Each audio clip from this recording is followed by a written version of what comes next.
Student, see, this is our 7th problem from chapter Laws of Motion. 10 identical masses, small m each, are connected one below other with 10 strings. Holding the topmost string, the system is accelerated upward with acceleration g by 2. This acceleration is given to the system. So what is asked? What is tension in the 6th string from the top? So if we imagine diagram,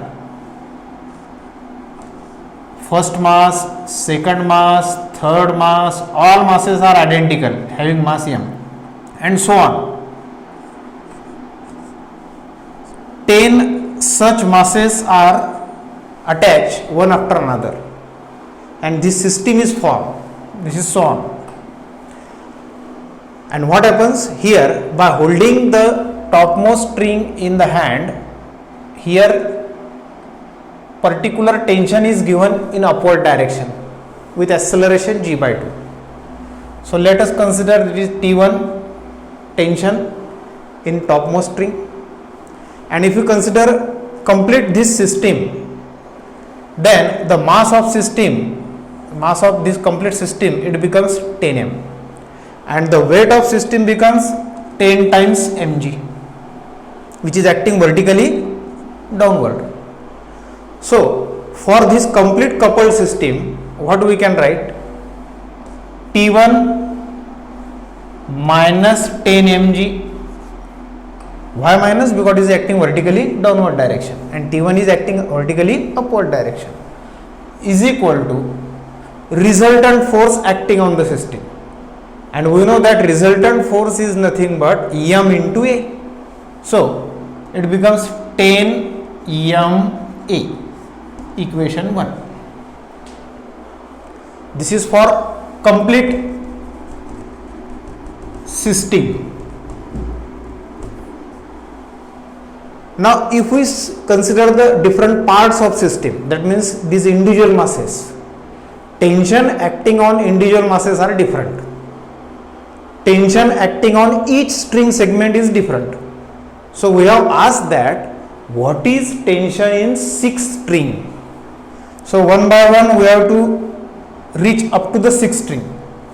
If we consider this first mass, so for first mass, individual mass, what I can write? T1, which is acting vertically upward direction. Its weight, first mass weight, it is acting vertically downward direction.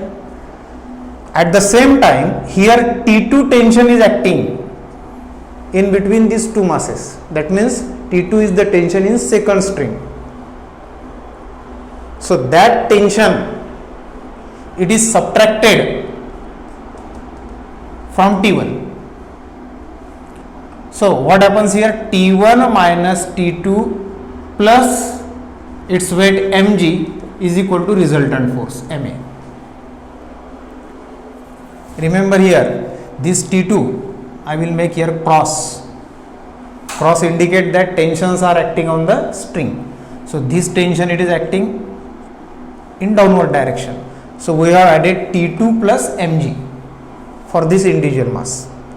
Then for second mass, second individual mass, what we can write? T2 minus T3 plus mg is equal to ma. Here T3 is acting in downward direction and T2, for this mass, T2 is acting in upward direction because we can indicate here cross. For this mass, T2 is acting in upward direction. For first mass, it is acting in downward direction. For third mass,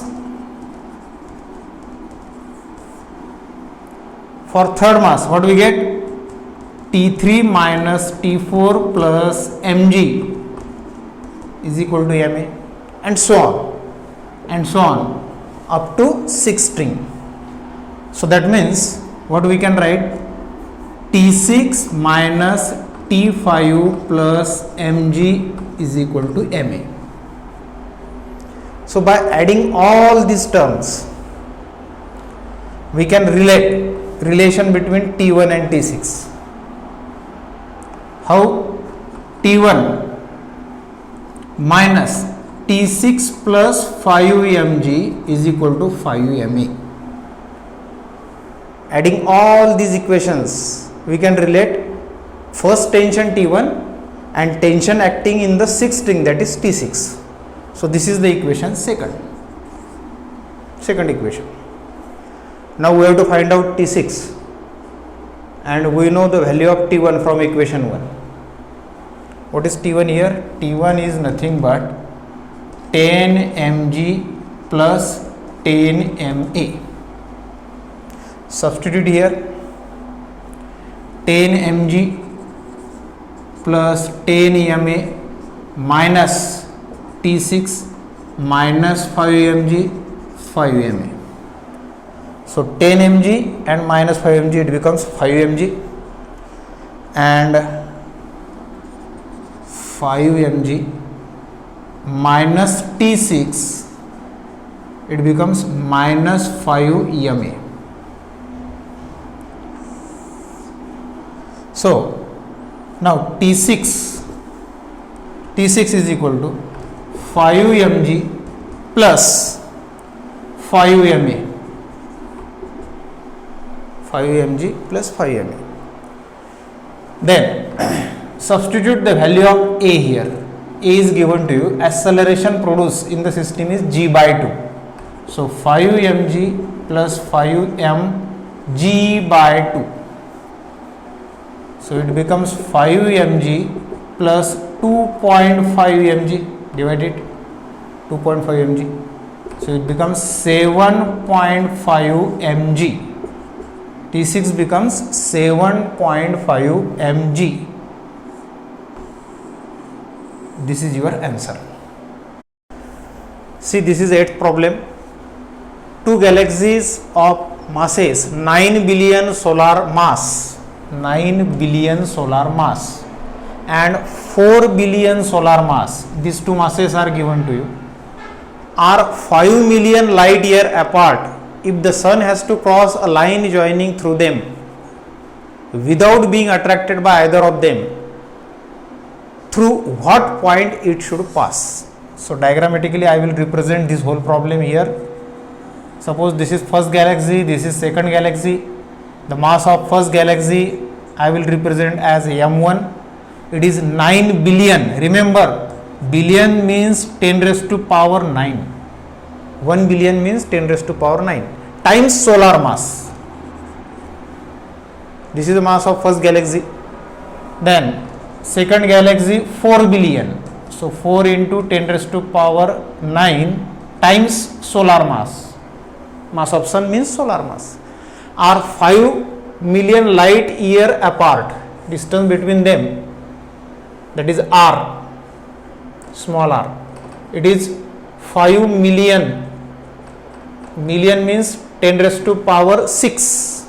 1 million means 10 raised to power 6 light year apart. If the sun has to cross the line joining through them, so from these two galaxies, in between these two galaxies, sun has to cross through a point where it should not be attracted either towards this galaxy or towards this galaxy. That is the condition given in the problem. So that means the gravitational force exerted by this galaxy, say F1, and the gravitational force exerted by second galaxy, say F2, it should be same here at this point.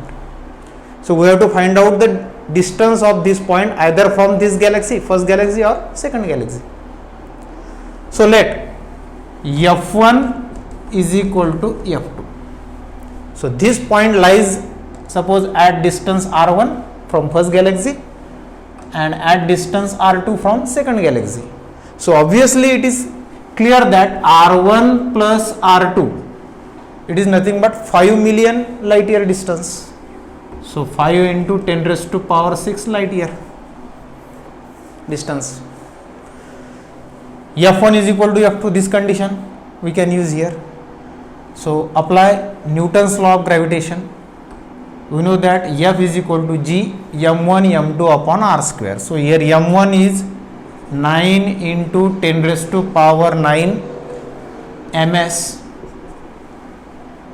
m2 is nothing but mass of sun, which is located here, again ms, divided by r1 square is equal to again G F2 gravitational force exerted by second galaxy, m1 m2, here the mass of second galaxy 4 into 10 raised to power 9 times ms, again ms, divided by r2 square. So cancel the common term, ms cancel, g cancel. What we get? Again 10 raised to power 9 cancel. So we get 9 by r1 square, 4 by r2 square. So r1 square upon r2 square, 9 by 4. So r1 upon r2, taking square root, 3 by 2. But we don't know the value of r1 and r2. We can substitute here in this formula. So this is equation 1. What is value of r1? 3r2 by 2. Substitute in equation 1. This is equation 1. So r1 3r2 by 2 plus r2, it is 5 into 10 raised to power 6 light year. So it becomes 5r2 by 2, 5 into 10 raised to power 6 light year. So r2 is equal to 2 into 10 raised to power 6 light year. That means r1 is equal to 3 into 10 raised to power 6 light year by using this equation. So we can say that point lies at a distance 3 into 10 raised to power 6 light year or 3 million light year apart from first galaxy and 2 million light year from second galaxy. This is your answer. See, this is problem number 9 from chapter Laws of Motion. While decreasing linearly from 5 Newton to 3 Newton, a force displaces an object from 3 meter to 5 meter. Calculate the work done by this force during this displacement. That means here there is change in force as well as there is change in displacement. Two quantities are changing here. Generally we use formula work is equal to force into displacement with cos of angle between them. But this formula is applicable, remember this formula is applicable only when a constant amount of force is acting on body and that body get displaced by a certain amount. So in the given problem, here force is also changing, there is change in force and displacement is also changing, there is changing displacement. Angle is not given to you. So we can simply take force into displacement if angle is not given. That means theta is 0 here. So cos 0 it becomes 1. So when two quantities are changing, force as well as displacement, we cannot use this formula. If two quantities are changing, either we can solve this problem by double integration or by graphical method. So I will draw a graph here. Suppose force is acting along y-axis and displacement is acting along x-axis. So according to the condition of problem, firstly force is 5 Newton, suppose this is a point, 5 Newton force, and it goes on changing, decreasing to 3 Newton, and the displacement is from 3 meter to 5 meter. So here displacement is not 0. First displacement 3 meter, for 3 meter displacement force is 5 Newton, and for 5 meter displacement the force becomes 3 Newton. So this is the trapezium that produce, and work is nothing but area of this trapezium. This is a curve, straight line, we can say AB, and the area below this line AB, it becomes trapezium.